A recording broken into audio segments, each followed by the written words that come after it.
Welcome to India IAS. स्वागत है आप सभी लोगों का current affairs revision for prelims 2021 में। इंटरनल सिक्योरिटी के करंट अफेयर्स के रिवीजन का ये हमारा छठा लेक्चर है। आज के इस सेशन में हम फरवरी महीने के इंटरनल सिक्योरिटी के करंट अफेयर्स को रिवाइज करेंगे। इस सेशन का फर्स्ट इंपॉर्टेंट आर्टिकल हुई SU-30 MKI के बारे में है।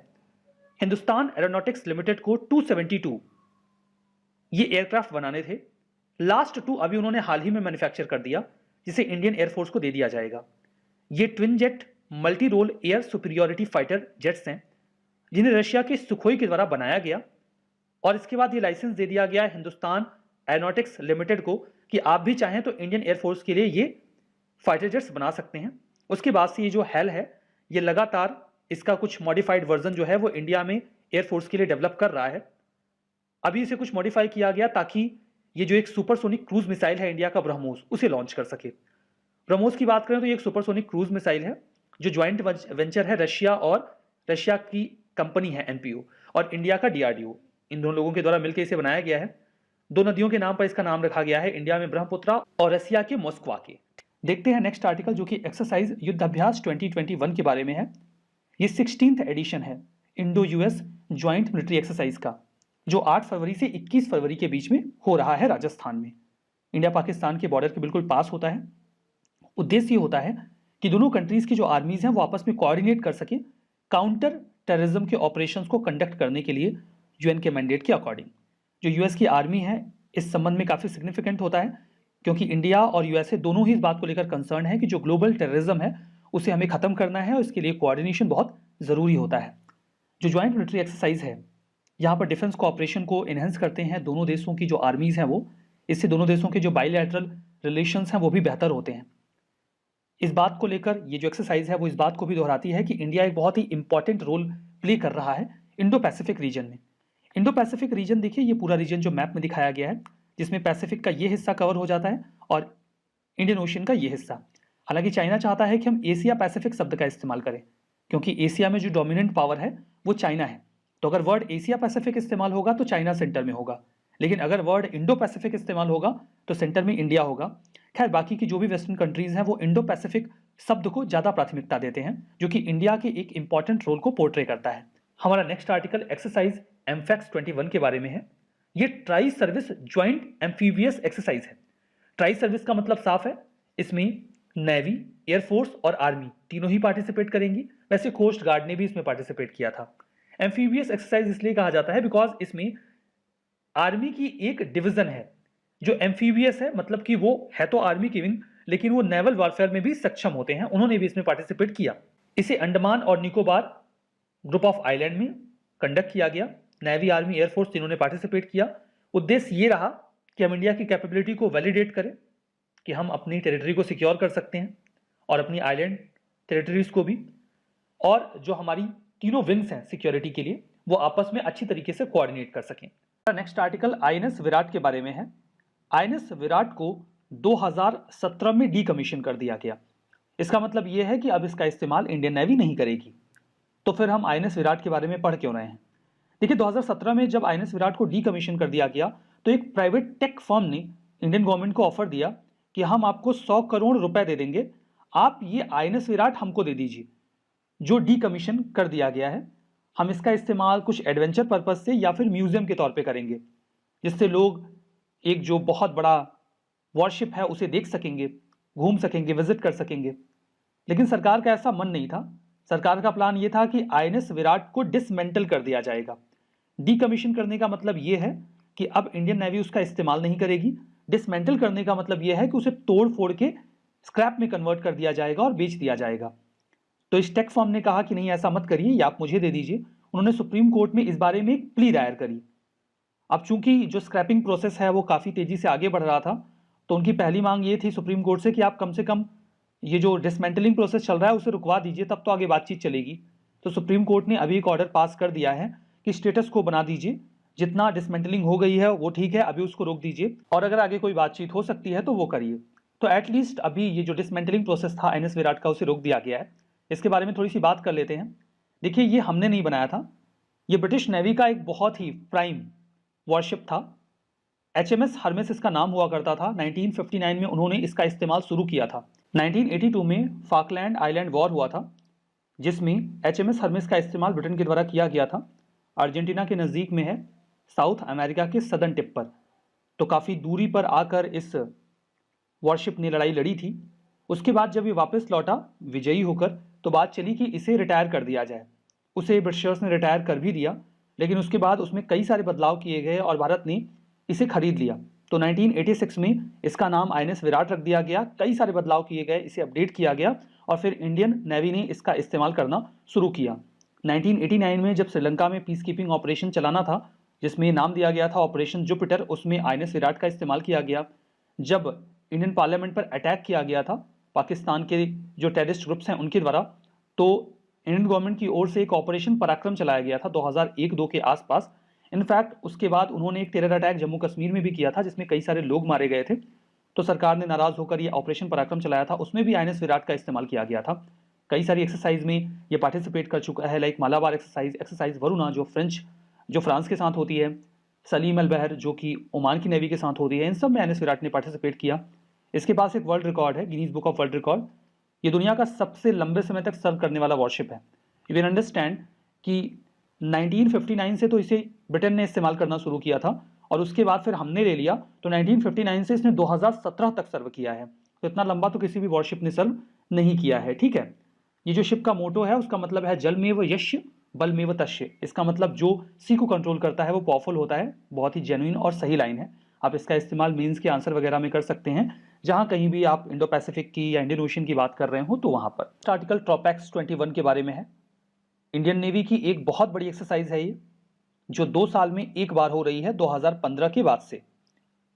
यहां पर देखिए, जो इंडियन नेवी है वो अपनी थिएटर लेवल ऑपरेशनल रेडीनेस को चेक करती है। थिएटर लेवल का मतलब होता है फील्ड ऑफ ऑपरेशन, जहां पर काम करना होता है, और ऑपरेशनल रेडीनेस का मतलब आप समझ रहे होंगे कि आप अपने काम को करने के लिए तैयार हैं अथवा नहीं हैं। तो राइट नाउ ये एक्सरसाइज जारी है, इसको नाम दिया गया है ट्रोपैक्स 21। देखिए ट्रोपैक्स 21 क्योंकि 2021 की एक्सरसाइज है, 2005 से ही ये शुरू कर दी गई थी। तब ये एनुअल इवेंट हुआ करता था, मतलब हर साल इस एक्सरसाइज को कंडक्ट किया जाता था। लेकिन 2015 के बाद से ये 2 साल में एक बार होती है। इस बार की थीम है combat ready, credible and cohesive force.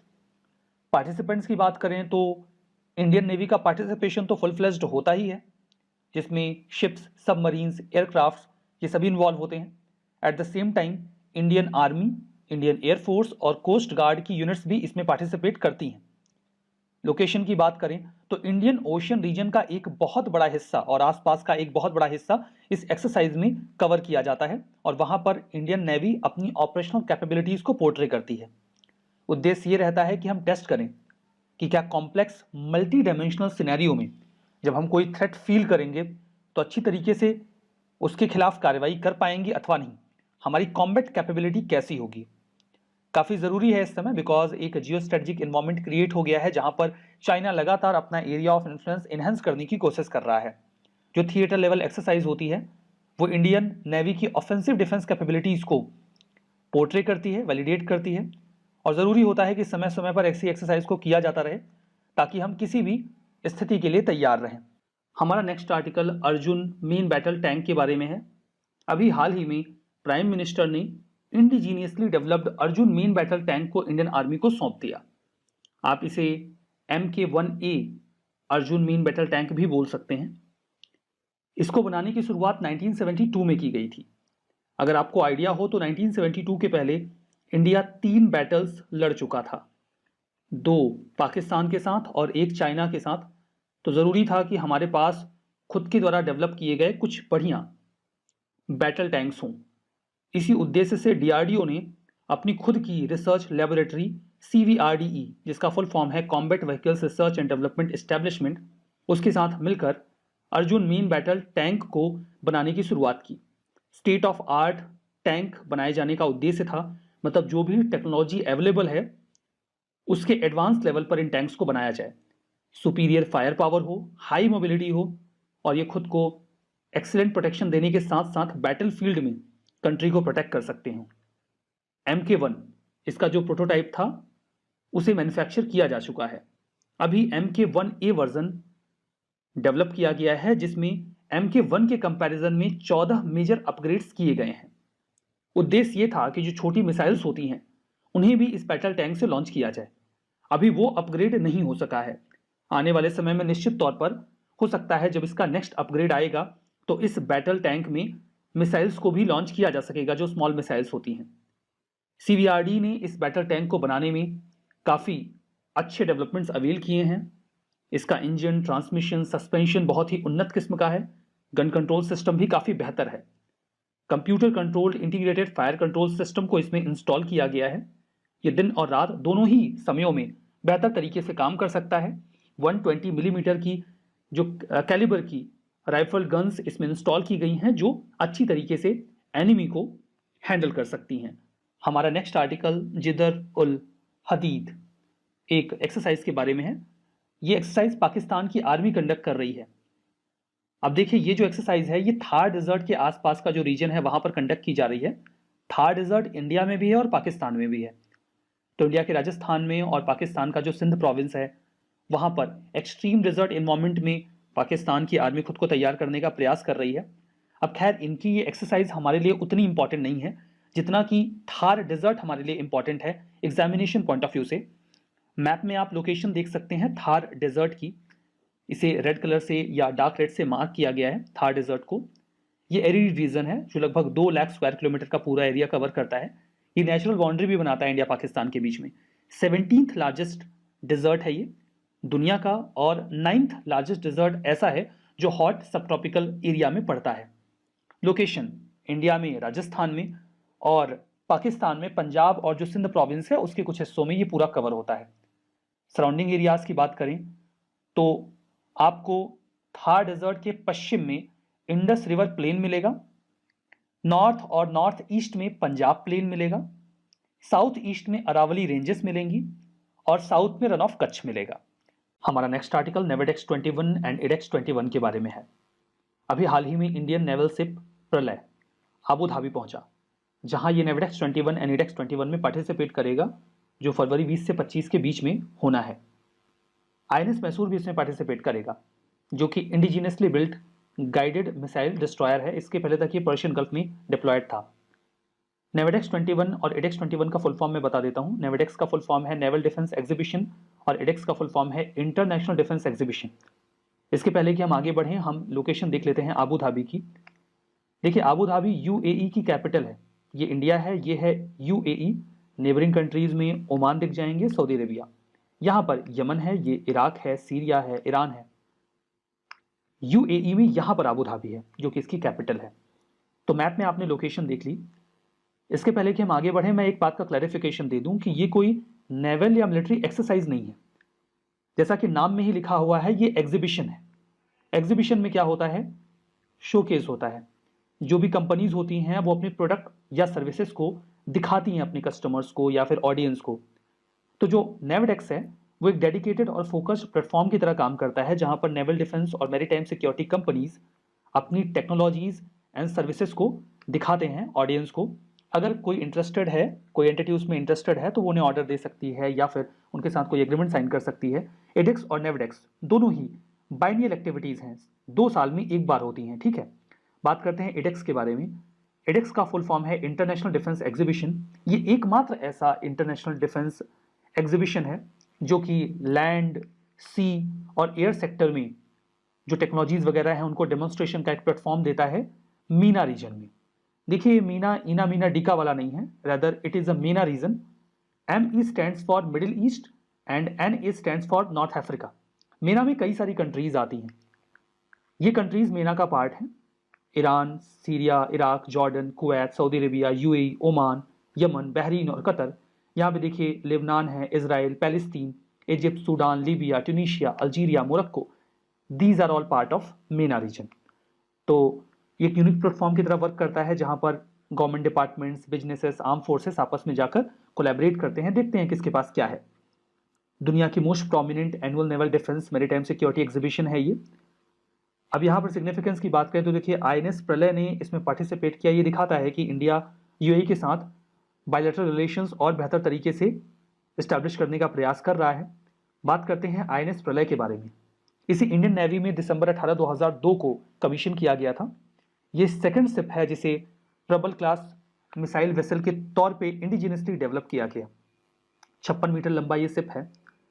इसकी जो स्पीड है वो 35 नॉट्स तक जाती है, मतलब nautical mile per hour. Impressive array of weapons इसमें फिट किए गए हैं, सेंसर्स लगाए गए हैं, जिसमें इंक्लूड है 76.2 medium range gun, 30 close range gun और long range surface to surface missiles. Versatile platform है, कई तरीके के फंक्शन से परफॉर्म कर सकता है। इसे गोवा शिपयार्ड लिमिटेड ने इंडिजीनियसली तैयार किया है। हमारा next article Helina and Dhruvastra के बारे में है। अभी हाल ही में इंडिया ने सक्सेसफुली टेस्ट फायर किया है indigenously developed anti tank guided missile system, जिसका नाम हेलिना और ध्रुवास्त्र है। इसे पोखरन रेंज में थार डेजर्ट के इलाके में अभी टेस्ट फायर किया गया। अभी हेलिना और ध्रुवास्त्र दोनों का नाम एक साथ क्यों लिया जा रहा है, ये भी आपके मन में एक सवाल हो सकता है। आपने नाग मिसाइल सिस्टम का नाम सुना होगा, नहीं सुना है तो सुन लीजिए। ये नाग मिसाइल सिस्टम का हेलीकॉप्टर वर्जन है, मतलब वो नाग मिसाइल जिसे हेलीकॉप्टर से लॉन्च किया जा सकता है उसे ही हेलिना कहते हैं। अब वो हेलिना जो एयरफोर्स इस्तेमाल करेगी उसे ध्रुवास्त्र कहेंगे। क्लियर हुआ? रिपीट करता हूं, नाग मिसाइल सिस्टम की वो मिसाइल्स जिन्हें हेलीकॉप्टर से लॉन्च किया जा सकता है उन्हें हेलिना कहेंगे, और वो हेलिना जिसे एयरफोर्स इस्तेमाल करेगा वो ध्रुवास्त्र है। तो कुल मिला के ये नाग मिसाइल सिस्टम के ही वेरिएंट हैं, अलग अलग वेरिएंट हैं। इसे डीआरडीओ ने इंडिजिनियसली डेवलप किया है, खुद से ही डेवलप किया है, इसमें हमें किसी की मदद नहीं मिली है। कैपेबिलिटीज की बात करें तो हर प्रकार के मौसम में ये हमला करने में सक्षम है। डे नाइट कैपेबिलिटी इनके पास है। ये जो कन्वेंशनल आर्मर बैटल टैंक्स हैं उनको भी डिस्ट्रॉय कर सकते हैं, और एक्सप्लोजिव रिएक्टिव आर्मर्स होते हैं उनको भी डिस्ट्रॉय कर सकते हैं। अब देखिए एक्सप्लोजिव रिएक्टर आर्मर क्या होता है। जैसे ये टैंक्स हैं, इनको डिस्ट्रॉय करने के लिए मिसाइल्स का सहारा लिया जाता है। बहुत सिंपल सी टेक्नोलॉजी है ये, मैं आपको बहुत आसान भाषा में समझाता हूँ। अब मिसाइल्स पेनिट्रेटिव होती हैं, उनका आगे का हिस्सा नुकीला होता है, वो इन टैंक्स में आके घुस जाती हैं और उसके बाद ब्लास्ट हो जाती हैं, टैंक्स उड़ जाते हैं। अब टैंक्स को बचाने के लिए ऐसे छोटे छोटे बॉक्सेस टैंक के ऊपर ऐड कर दिए जाते हैं। इन बॉक्सेस में बारूद होता है, ठीक है। अब ये वर्क कैसे करता है, लाइक दो स्टील की प्लेट्स होती हैं और इन दोनों प्लेट्स के बीच में बारूद भरा होता है। जब भी कोई मिसाइल अटैक करेगी तो वो इस सबसे पहले इस प्लेट में घुस जाएगी, लेकिन जैसे ही वो इस प्लेट में पेनिट्रेट करेगी वो बारूद के कांटेक्ट में आ जाएगी और ब्लास्ट होगा। जैसे ही ब्लास्ट होगा ये बाहर की प्लेट बाहर की ओर धक्का खा जाएगी, और जब ये धक्का खाएगी तो ये मिसाइल को भी पीछे लेकर जाएगी। अब मिसाइल ब्लास्ट तो करेगी लेकिन वो टैंक के सरफेस तक पहुंचेगी ही नहीं, तो टैंक को कोई नुकसान नहीं होगा। अब देखिए इस बॉक्स में बारूद बहुत ज़्यादा नहीं भरा जाता। पता चला कितना बारूद भर दिया कि उसने खुद ही टैंक को उड़ा दिया, तो फिर खुद ही टैंक को उड़ा लो, दुश्मन की क्या आवश्यकता है। थोड़ा बारूद होता है जो ब्लास्ट करने के बावजूद टैंक को कोई नुकसान नहीं होता, तो इसे ही कहते हैं एक्सप्लोजिव रिएक्टिव आर्मर। ये टारगेट्स को डायरेक्ट हिट भी कर सकता है और ऊपर से भी अटैक कर सकता है। अब ऊपर से ये हेलिना इसके ऊपर अटैक कर देगा तो फिर मतलब ही नहीं रह जाएगा इनके इन बॉक्सेस का। At the same time Helina इतना कैपेबल है कि इन बॉक्सेस को डिस्ट्रॉय करने के साथ साथ टैंक को डिस्ट्रॉय कर सकता है, तो ये बॉक्स काम करेंगे नहीं। ये स्टैटिक और मूविंग दोनों प्रकार के टारगेट्स को हिट कर सकता है। बात करते हैं नाग मिसाइल के बारे में। ये third generation fire and forget anti tank guided missile है। अटैक कर दिया, भूल जाओ, अब वो जाके अपने टारगेट को हिट कर देगा। ये इंडियन आर्मी और जो इन्फेंट्री है वो दोनों ही इस्तेमाल करते हैं। ऑल वेदर कंडीशन में इसका इस्तेमाल किया जा सकता है। इसकी मिनिमम रेंज 500 मीटर की और मैक्सिमम 4 किलोमीटर की है। ये लैंड और एयर बेस्ड प्लेटफॉर्म से लॉन्च किए जा सकते हैं। नाग मिसाइल जो करेंटली लैंड वर्जन में अवेलेबल है उसके लिए नाग मिसाइल कैरियर इस्तेमाल किया जाता है, जिसे नामिका कहा जाता है। डीआरडीओ ने नाग मिसाइल को integrated guided missile development programme के तहत डेवलप किया था। अब भला ये integrated guided missile development programme क्या है, इस पर भी चर्चा कर लेते हैं। Integrated guided missile development programme को एपीजे अब्दुल कलाम जी ने सबसे पहले इस पर बात की थी कि हमें ऐसा कुछ सिस्टम डेवलप करना चाहिए जिससे इंडिया सेल्फ कैपेबल बन सके मिसाइल्स के फील्ड में। 1983 में फॉर द फर्स्ट टाइम इसे अप्रूव किया गया और ये मार्च 2012 में कंप्लीट हुआ। इसके तहत 5 मिसाइल सिस्टम डेवलप किए गए। पृथ्वी, अग्नि, एक पृथ्वी देखिए short range surface to surface ballistic missile है। अग्नि बैलिस्टिक मिसाइल से इनकी डिफरेंट रेंज है। अग्नि 5 अभी मोस्ट कैपेबल है। Trishul short range low level surface to air missile है। Nag third generation anti tank missile है। और Akash medium range surface to air missile है। अब आप कहेंगे बता दिया integrated guided missile development programme के बारे में और 5 मिसाइल्स के नाम भी बता दिए, अब ये याद कैसे रहेगा, ये भी बड़ी बात है। तो बिहार की राजधानी क्या है? पटना। इतना तो आपको पता है, और अगर आपको इतना पता है तो आपको याद रखने की आवश्यकता नहीं पड़ेगी। पटना में P for Prithvi, A for अग्नि, T फॉर त्रिशूल, N फॉर नाग और A फॉर आकाश। तो पटना से आपको ये पांचों नाम याद रह जाएंगे। नेक्स्ट आर्टिकल हमारा क्वाड के ऊपर है। अभी हाल ही में इंडिया ने ऑस्ट्रेलिया, जापान और यूएस की जो मिनिस्ट्रियल मीटिंग हो रही थी क्वाड के अंडर में, उसको ज्वाइन किया। यहाँ पर इंडो पैसिफिक और जो मिलिट्री टेक ओवर म्यांमार में हुआ है, इन सभी मुद्दों पर बातचीत हुई। Quad, quadrilateral security dialogue. Quad का मतलब ये होता है चार। तो यहाँ पर चार कंट्रीज हैं, आपस में एसोसिएट हो रही हैं। ये एक इनफॉर्मल ग्रुप है, इंडिया, यूएस, जापान और ऑस्ट्रेलिया का। स्ट्रेटेजिक डायलॉग्स यहाँ पर होते हैं। ऑब्जेक्टिव बिल्कुल सिंपल है, फ्री, ओपन और inclusive and prosperous Indo Pacific की बात इसके तहत की जाती है। अब ये तो एक ओपन ऑब्जेक्टिव है। हिडन ऑब्जेक्टिव बिल्कुल क्लियर है। इसका कोर ऑब्जेक्टिव चाइना को कंटेन करना है ताकि चाइना ज़्यादा डोमिनेटिंग सिचुएशन में ना आ जाए पूरे इंडो पैसिफिक रीजन में। आइडिया को for the first time Japanese PM Shinzo Abe ने 2007 में पोर्ट्रे किया था कि हम चाहते हैं ऐसा कोई अरेंजमेंट तैयार हो। हालांकि उसके पहले 2004 में जब सुनामी आई थी तो उसके रिलीफ और रेस्क्यू मिशन में चारों देश एक साथ आए थे, but strategic point of view से इनको एक साथ आना चाहिए, ऐसा जापानीज पीएम शिंजो आबे ने कहा था। ये चार की चारों कंट्रीज कुछ शेयर्ड वैल्यूज रखती हैं, लाइक पॉलिटिकल डेमोक्रेसी है चारों देशों में, मार्केट इकोनॉमीज हैं चारों, प्लूरलिस्टिक सोसाइटी है चारों देशों में। 2020 में ये चारों कंट्रीज जापान, इंडिया, ऑस्ट्रेलिया और यूएसए मालाबार एक्सरसाइज में एक साथ आती हैं। इसके पहले तक ये ट्राइलैटरल नेवल एक्सरसाइज हुआ करती थी इंडिया, जापान और यूएसए के बीच में। ठीक है, इंडिया के लिए क्वाड के इंपॉर्टेंस की बात करें तो इससे चाइना को काउंटर करने में मदद मिलेगी। इंडिया इंडियन ओशन में नेट सिक्योरिटी प्रोवाइडर बन पाएगा थ्रू दिस अरेंजमेंट। और इंडिया चाहता है कि एक मल्टीपोलर वर्ल्ड ऑर्डर हो जहां पर कोई एक देश इतना अधिक शक्तिशाली ना हो कि वो सभी को आंख दिखाता फिरे। ये सारी बातें क्वाड के बारे में। हमारा नेक्स्ट आर्टिकल VLSR सैम के बारे में है।